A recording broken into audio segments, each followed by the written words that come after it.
I don't know about you, but it feels like every time I try to catch up with what's going on in the world, it's just impossible to keep up. Yeah, totally. It's like you can't even process one story before like three more drop. Exactly. You're drowning in information before you can even take a breath. So that's kind of what we try to do here. Take one of these stories that everyone's talking about and like really break it down. Right. Get past all the noise and figure out what actually matters, what's at stake, and what it means in the bigger picture. Right. And today we are diving into something that's got a little bit of everything: law, social media, politics, comedy. Oh, yeah, it's a real mix, and it all revolves around a joke that comedian Kunal Kamra made about Eknath Shinde, Deputy Chief Minister of Maharashtra. So let's set the stage. February 2025, Kamra is doing his show, Naya Bharat, at the Habitat in Kar, Mumbai. You Yeah. know, a pretty standard spot for comedy in the city. Yep, and during his set, he decides to do a bit of musical parody, takes a classic Bollywood tune, Dil to Pagal Hai. Everyone knows that song. I mean, yeah, it's iconic. And he twists the lyrics to make a pretty pointed statement. Oh, yeah, he changes the whole lovey-dovey vibe into something a lot more critical, let's say. Definitely, his version goes, Mere Nazar se tum deko to Gaddar Nazar why. Which means if you look through my eyes, you'll see a traitor.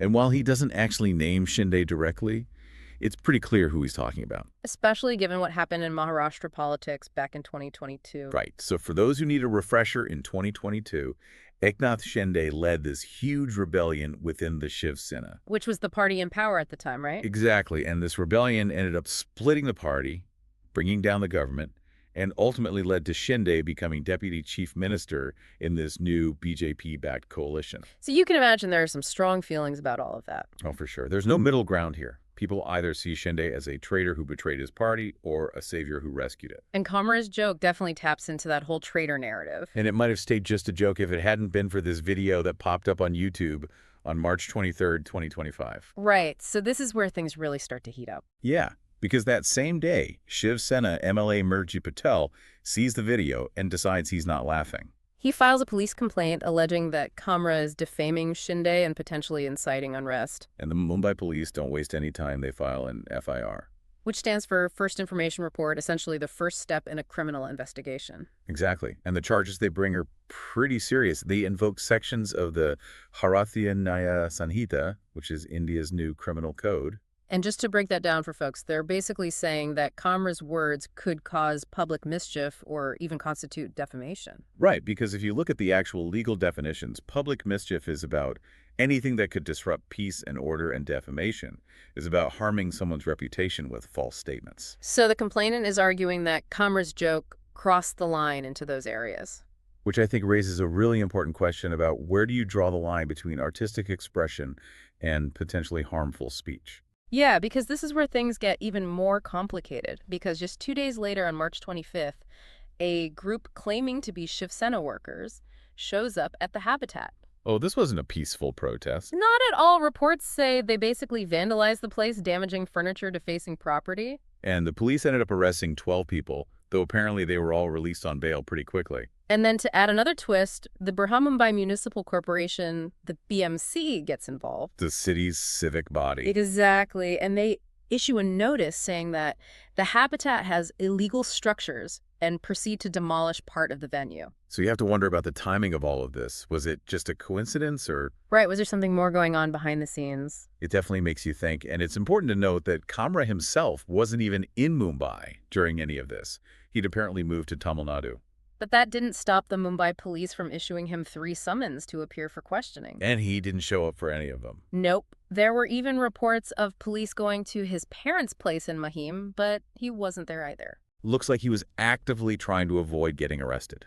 So he goes to the Madras High Court and manages to get interim transit anticipatory bail. Which basically gives him temporary protection from arrest, so he can travel to Maharashtra and deal with this whole situation legally. And that brings us to the latest development on April 5th. Kamra files a petition with the Bombay High Court. Through his lawyer, Minaz Kakalaya, and in this petition they're asking the court to completely dismiss the FIR. Saying that it violates his fundamental rights. Exactly. They're pointing to articles in the Indian Constitution that guarantee freedom of speech, freedom to practice a profession, and protection from arbitrary arrest and detention.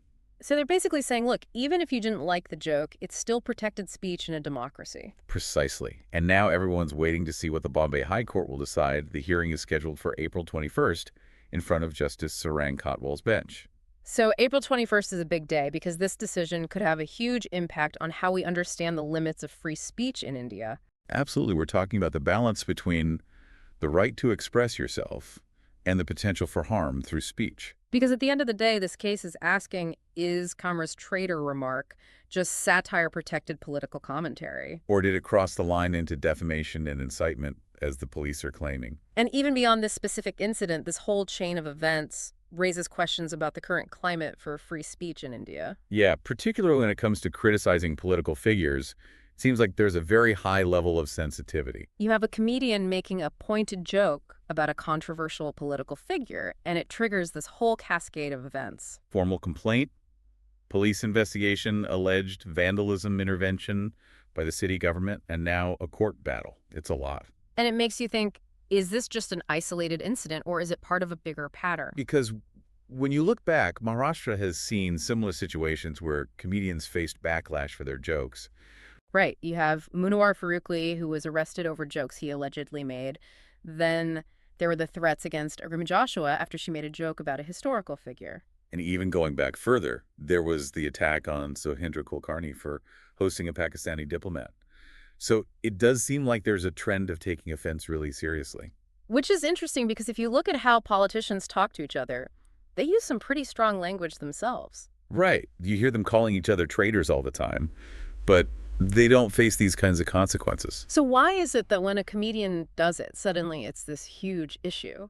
It makes you wonder, is there something about humor that makes it seem more threatening or more powerful than when a politician says the same thing? Yeah, it really highlights the complex relationship between humor and politics. And how sensitive people can be to criticism, even when it's disguised as a joke. It's something to keep in mind as we wait for the Bombay High Court's decision and continue to grapple with the meaning of free speech in a democratic society. Absolutely, because these questions aren't going away anytime soon. Nope. And they're definitely worth thinking about. So we'll see what happens on April 21st. We'll be watching closely.